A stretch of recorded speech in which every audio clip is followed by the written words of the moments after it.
Toute la littérature, ici, tous les genres, sous-genres et types d'écriture se rencontrent. Vous aurez droit à plus de découvertes de livres et d'auteurs. Ici, tous les genres littéraires et textes scientifiques se côtoient. Le point littéraire. Nouvelle saison. C'est tous les lundis. 15h, 15h55. Sur la radio des auditeurs. Prenez le rendez-vous avec Jean-Jacques Foucault.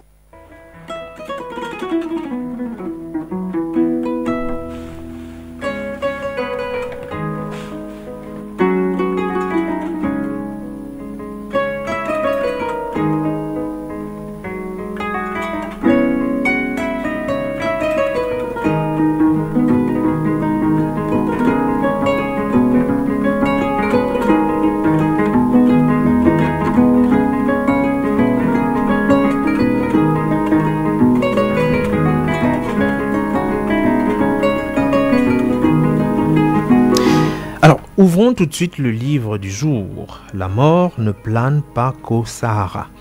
Le livre est écrit de Émile Arcel Guettieux.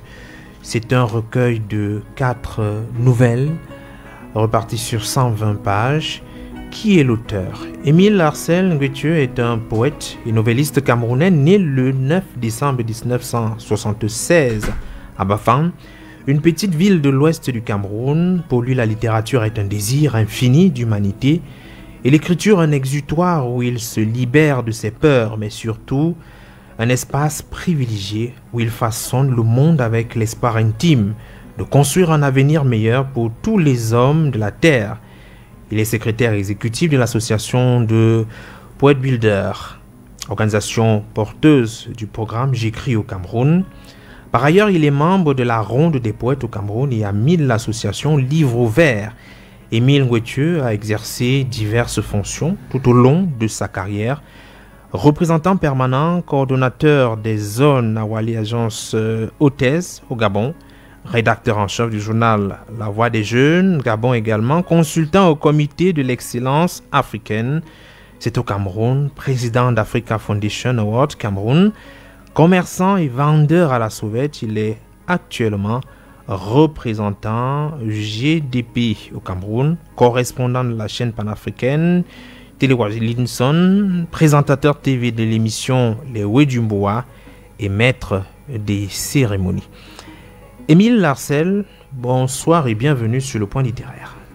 Bonsoir Jean-Jacques et merci pour l'invitation que vous me faites. C'est un bonheur, c'est la deuxième fois que j'arrive dans cette maison et c'est toujours avec cette chaleur que je suis reçu et je me sens très honoré. Merci encore. Je dois dire que vous vivez à Danko, c'est-à-dire à Douala. D'ailleurs, j'ai appris cette nouvelle expression dans votre recueil de nouvelles. Je ne savais pas que Douala, c'était Danko également. Vous êtes plus connu sous la casquette de poète. Comment est-ce qu'on a effectué la migration de poète que vous êtes d'ordinaire à finalement rédacteur des nouvelles? Alors, il faut dire que lorsque j'ai commencé la littérature, le genre littéraire qui m'a le plus intéressé, c'est la poésie. Et j'ajoute une précision. Oui. L'erreur fondamentale qu'on fait souvent, c'est de penser que la poésie est la chose la plus facile. Et il faut aussi dire en passant que lorsqu'on est prêt à produire un livre, il faut suivre les conseils des professionnels. Oui. Moi, je suis auteur, je ne suis pas éditeur. Donc, lorsqu'un éditeur apprécie quelque chose et vous dit, moi, selon ma connaissance de l'environnement du livre, cette page de couverture, ça sera attrayant, faites-lui confiance. Pour le cas, c'est ce que j'ai fait et je pense que ça représente si bien et ça attire l'attention du lecteur lambda de pouvoir prendre parmi tant d'autres ce recueil de nouvelles. Vous avez été publié à la Jeune Plume, c'est vraiment une équipe jeune et dynamique que je connais personnellement. Alors, à l'intérieur de votre recueil de nouvelles, il y a d'abord 4 nouvelles avec beaucoup de thématiques traitées. On voit que vous mettez un point d'honneur à ce qui concerne l'éducation. L'éducation notamment de l'enfant, les valeurs à inculquer très tôt à ce dernier. Comment trouver le juste milieu entre soutenir un enfant lorsqu'il commet une bêtise et savoir utiliser quelquefois le bâton? Oui, effectivement, l'auteur que je suis, il faut raconter son monde. En tout cas, c'est comme ça que moi je vois la littérature. La littérature doit raconter notre monde, ça doit raconter notre pays. C'est en cela que l'auteur que je suis, je serai utile pour la société. On n'écrit pas pour soi, on écrit certes pour soi, parce que la littérature nous libère, comme je le disais tantôt, mais on écrit aussi davantage pour un public, et pour raconter ce public-là. Et nous sommes dans un environnement où cette éducation-là tend à disparaître. Moi, de ma génération, je suis né en 1976, on comprend que notre génération, on a été moulé, on était éduqué dans une certaine moule, et où la rigueur était quasi importante, où le respect de l'aîné était important, où on comprenait que c'est à force de travailler qu'il faut réussir. Oui. Et on a l'impression qu'aujourd'hui, beaucoup de choses ont changé. On a des enfants rois. D'abord, dans la première nouvelle, Je m'en fous, qui est d'ailleurs le titre de la nouvelle en question, on a un jeune garçon qui grandit un peu surprotégé par sa mère et qui finalement commettra un certain nombre de larcins. Faut-il surprotéger son enfant? À quel niveau faut-il lui accorder la marge de manœuvre? C'est vrai, on est dans un monde dit moderne aujourd'hui où on parle de droits de l'homme, d'égalité, on parle de la protection de l'enfant et autres. Mais je pense, avec le recul, que nous devions être exigeants. C'est-à-dire utiliser par exemple le fouet pour corriger de temps en temps? Je suis d'accord. Moi, je suis pour le fouet. Ça peut choquer, mais j'ai souvent toujours dit, alors, entre protéger un enfant, dire que non, les droits de l'homme disent qu'on ne touche pas un enfant, et laisser que cet enfant-là se trompe, est en marge de la société, et qu'il soit emprisonné, et qu'il soit battu 100 fois, 1000 fois plus que ce que le parent aurait fait, et même tué. Nous connaissons un peu cette actualité en RDC, où il y a les Koutanga, ces espèces de comment on appelle ici au Cameroun, des microbes qui sèment tellement la terreur. Mais je pense que vous avez suivi l'actualité où où malheureusement le gouvernement de la RDC en est arrivé à la peine de mort. Oui. Je ne suis pas pour la peine de mort, mais je pense qu'il est important de mettre les bâtons, les points sur les i. Et très vite. Et très vite. Est-ce qu'il faut aujourd'hui une compétition? Je veux dire que dans le premier tableau, la première nouvelle, on a l'impression que les femmes ou la mère et le père sont pratiquement en compétition entre un père qui veut faire preuve de rigueur et une mère qui estime que son enfant doit être protégé. Est-ce que ce n'est finalement pas une équipe qui doit élever une progéniture? Oui, nécessairement, c'est une équipe.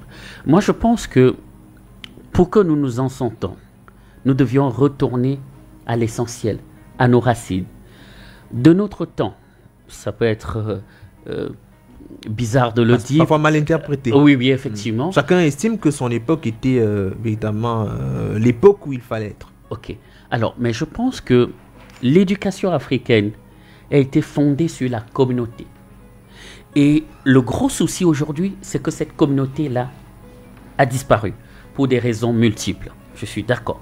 Mais qu'est-ce qui faisait en sorte que on suivait un enfant au point où qu'il ne se perde pas? C'est vrai que de par le passé, il y a toujours des délinquants, il y avait des bandits, ils n'ont jamais manqué. Mais on pourrait compter le nombre.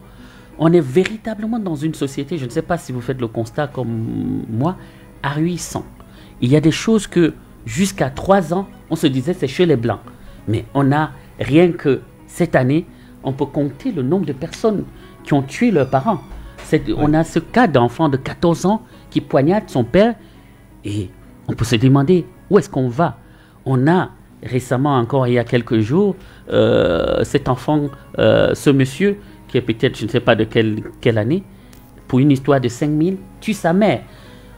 Où est-ce qu'on en est? On est dans une situation compliquée et je pense qu'il faut retourner à notre identité d'Africain et c'est-à-dire confier l'éducation à la communauté. Et le gros souci, je suis d'accord aujourd'hui, c'est que cette communauté-là a disparu. Parce que quand un enfant à la maison il était suivi par les parents, du moins dans la maison où il dort, que ce soit chez la tante, la grand-mère, ainsi de suite. Et il était difficile qu'il traverse cette étape. Mais il y avait des personnes qui, réussi à traverser cette étape.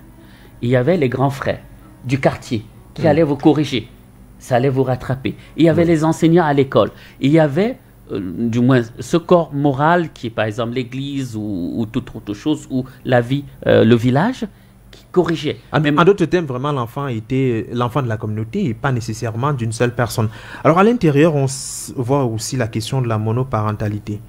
Il y a ce père qui se retrouve seul avec ses 5 enfants parce que sa femme est décédée.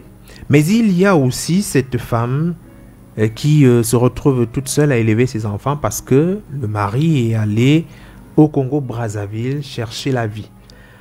Est-ce que là aussi, il n'y a pas non seulement la rudesse de l'existence qui rend complexe l'éducation des enfants? Tout le monde est dehors pour chercher un peu d'argent et on oublie l'essentiel, la progéniture qui représente un projet à parachever.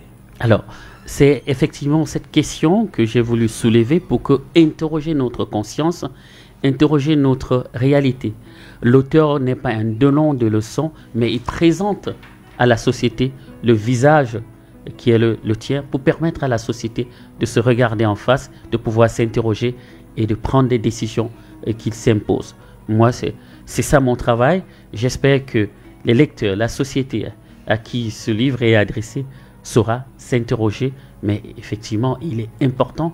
On court aujourd'hui, malheureusement, tous, ou à 99%, on veut chercher qui veut chercher son bout de pain et on se retrouve à abandonner, à négliger l'éducation. En même temps, faut-il laisser les enfants simplement parce qu'on estime qu'ils ont besoin d'un pain quotidien? Le plus important n'est-il pas finalement d'inculquer à ces enfants une éducation de base solide pour que ces derniers puissent demain s'affirmer auprès ou dans la société? La réponse est tout à fait oui.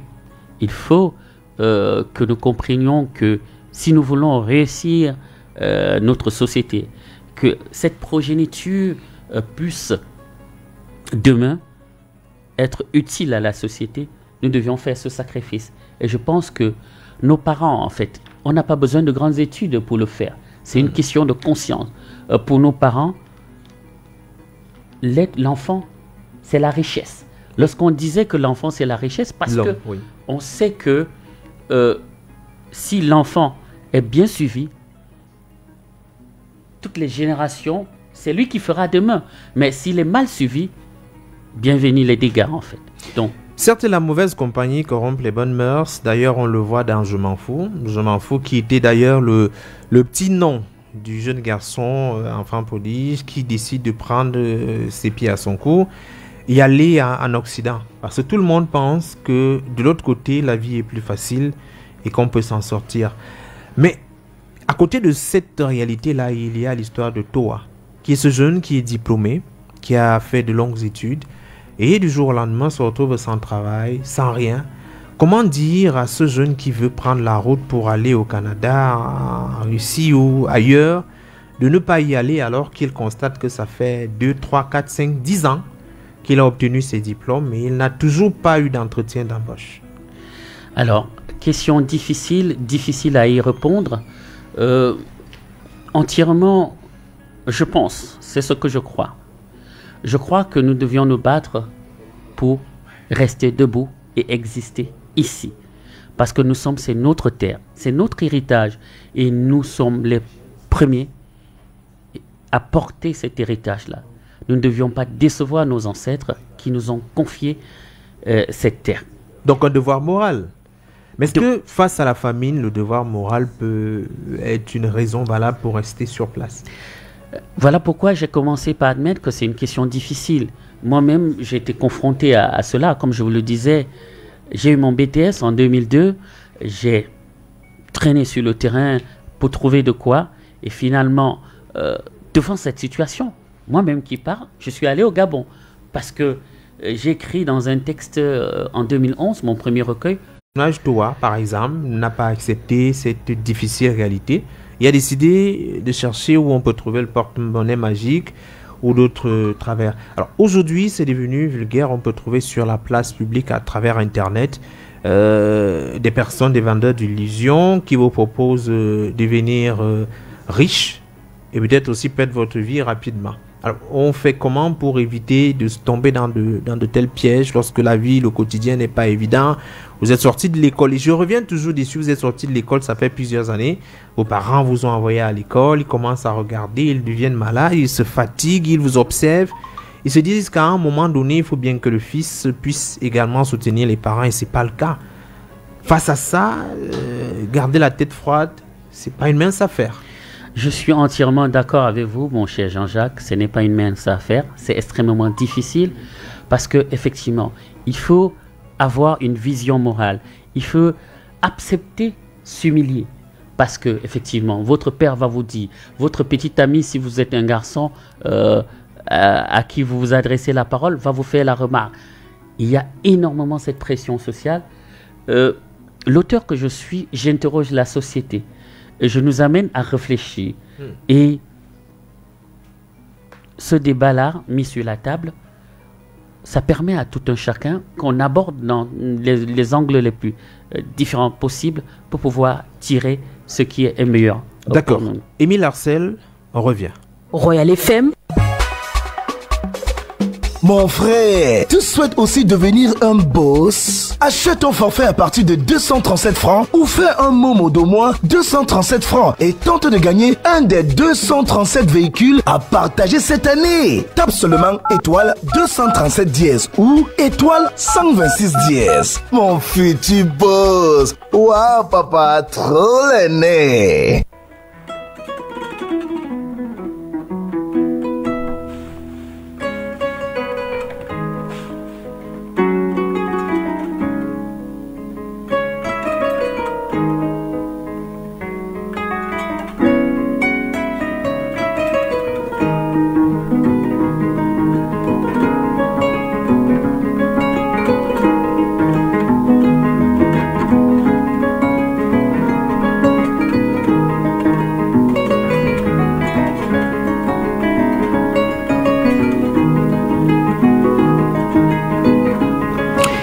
La mort par accident de circulation en Afrique a une signification profonde. On se rend bien compte que quelquefois, lorsque vous êtes décédé de suite d'un accident de circulation, vous êtes inhumé immédiatement. Et le tableau que vous présentez dans Toa, un jeune homme qui perd sa vie de suite d'accident de circulation après une richesse soudaine que beaucoup n'arrivent pas à expliquer. L'autre intrigue encore, loin d'être banale, c'est que ce dernier, lorsqu'il meurt d'accident de circulation, on a du mal à retrouver sa tête. Alors l'horreur présentée avec autant de, on va dire, brutalité, quel est l'effet de sens finalement cherché chez le lecteur? Alors, principalement, comme vous l'aurez constaté, déjà le titre c'est « La mort ne plane pas qu'au Sahara ». Si la mort ne plane pas qu'au Sahara, ça veut dire que la mort plane au Sahara, mais aussi ailleurs. Oui. Ce ailleurs-là, c'est où? C'est à côté de nous. C'est ce que j'ai voulu, à travers ce recueil, attirer notre attention, que nous pensons que parfois, la misère, les difficultés, la douleur ou la mort, sont loin de nous, mais on se rend compte que c'est plus près. Donc j'ai voulu choquer le lecteur parce que je me suis rendu compte que face à la mort, qu'on soit riche, qu'on soit pauvre, on s'arrête une minute pour s'interroger. Et c'est à cet invite-là que j'appelle le lecteur à pouvoir s'interroger sur la réalité de notre société, à pouvoir s'interroger sur qu'est-ce qui explique qu'il y a autant de morts sur nos routes, de plus en plus. Qu'est-ce qui explique que ce jeune qui est allé à l'école, qui avait l'espoir de pouvoir faire quelque chose de sa vie, se retrouve dans la vie devant cette dure réalité-là? Est-ce qu'on pourrait éviter cela? Donc, ce n'est, comme je le dis, mon travail, c'est de pouvoir interroger par ces écrits-là, par mon imaginaire, la population et le lecteur. Est-ce qu'on n'amène pas le lecteur à être soupçonneux au regard de ce que quelqu'un aujourd'hui peut devenir riche, parce que derrière, il travaillait en silence et soudainement, sa richesse explose au regard de tout le monde? C'est-à-dire que toutes les richesses soudaines sont cache de sombres secrets? Non, si je le dirais, ça serait très dangereux pour la société, parce qu'en même temps, on ne peut pas dire à la jeunesse, à tout chacun, si tu te bats, tu peux réussir, et estimer que ceux qui ont réussi ont nécessairement touché quelque chose. Mais comme je l'ai dit, l'auteur raconte son monde, et comme on est dans notre réalité, on est habitué à une forme de congossa, de racontage. Comme vous voyez, l'histoire se passe dans un marché, et c'est ce racontage-là que j'ai voulu rapporter pour nous fixer dans notre réalité et permettre à la société de s'interroger. Les gens parlent. Effectivement. Alors, une fille tombe enceinte lorsque son père est parti chercher la vie ailleurs. Une fille de 16 ans. L'image est suffisamment parlante, mais c'est un peu banal désormais. La précocité au niveau de l'activité sexuelle chez les jeunes pose quand même un sérieux problème. À qui la faute? À partir de quel moment doit-on en parler avec cette dernière? Comment bouger les lignes pour être sûr qu'on aura plus un enfant à la maison qui soudainement tombe enceinte à peine 14 ans comme âge? Alors, vous me posez la question. J'avoue que je n'ai pas nécessairement toutes les réponses à vos questions, mais je pense que cela nous interroge. Et ces débats-là, à la suite d'une lecture, pourraient être faits par les enseignants, par les parents à la maison. Par contre, je peux raconter le retour de lecture. J'ai échangé avec un voisin, un ancien colonel de l'armée, de la marine, et cette nouvelle-là a beaucoup attiré son attention. Dans son commentaire, qu'est-ce qu'il a dit? Il a dit que souvent, les parents sont victimes du fait que ils placent énormément leur espoir sur certains de leurs enfants.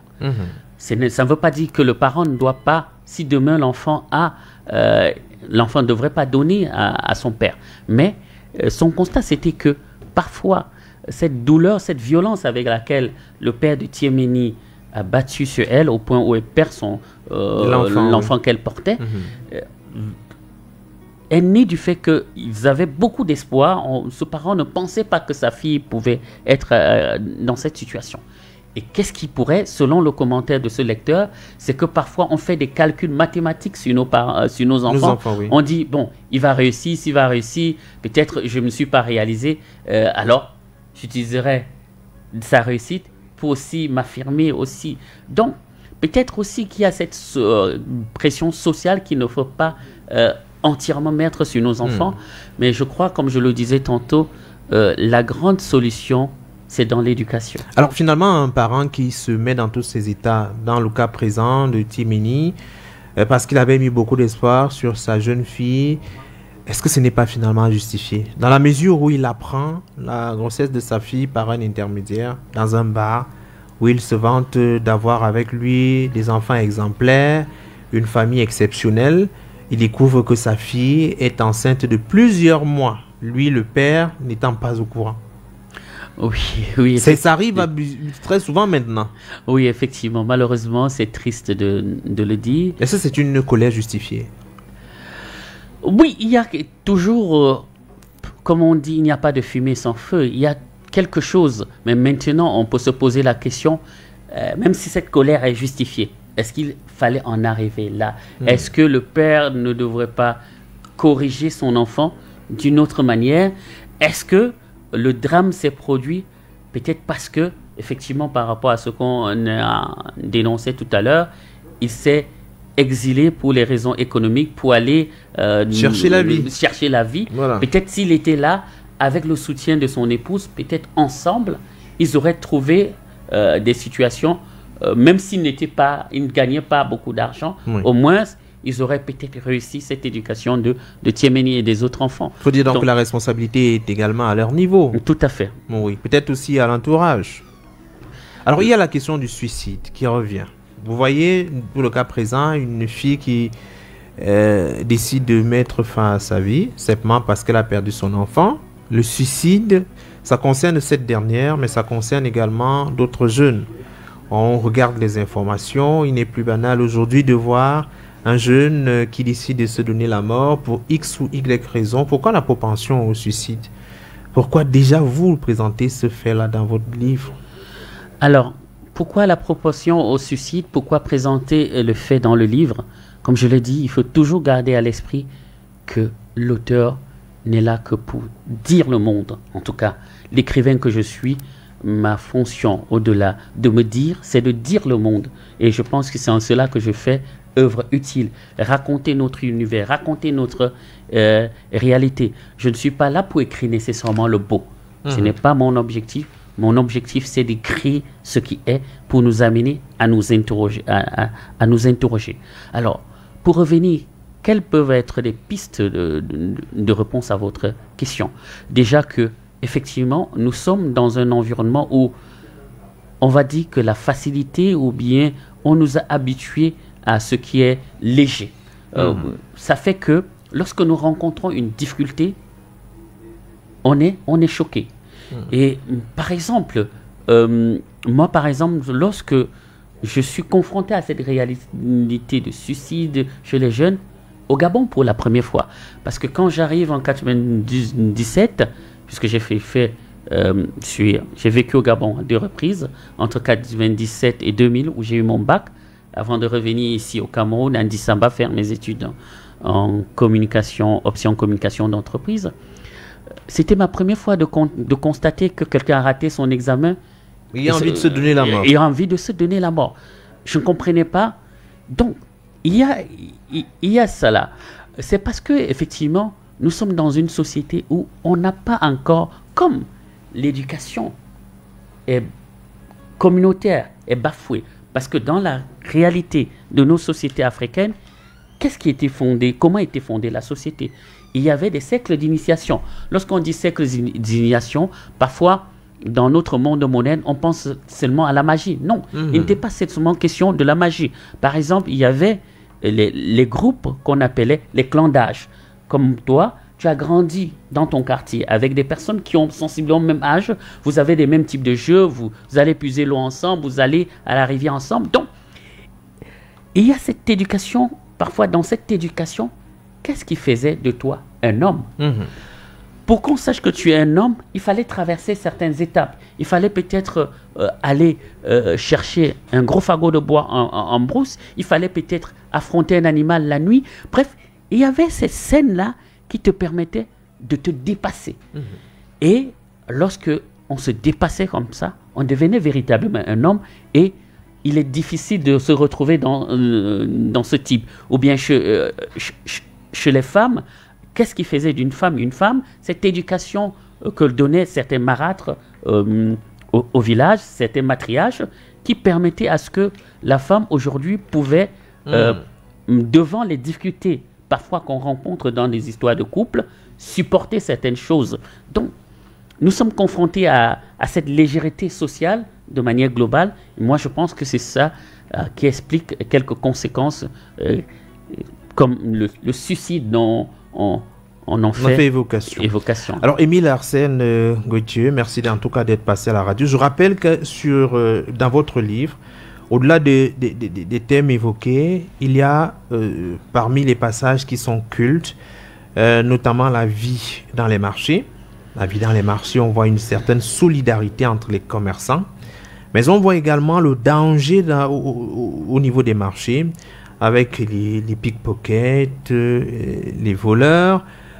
Certains marchés, vous parlez du marché central de Douala, il y a certaines réalités que vous dévoilées au grand public, des personnes qui y vivent avec leur famille, avec leurs bébés, qui n'ont pas de moyens de manger, qui n'ont pas la possibilité de soigner leurs enfants.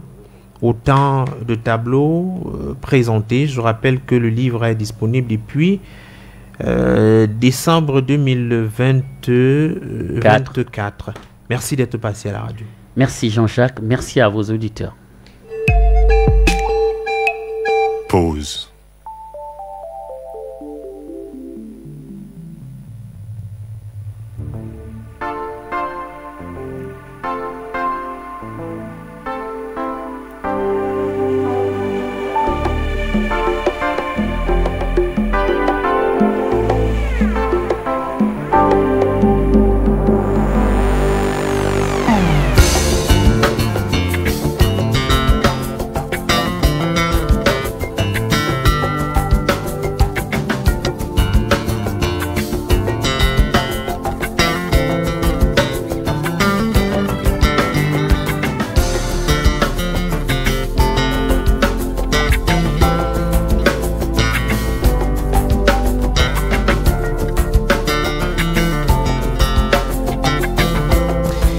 Merci à Émile Arcel Guethieu qui était avec nous. Et pour le supplément,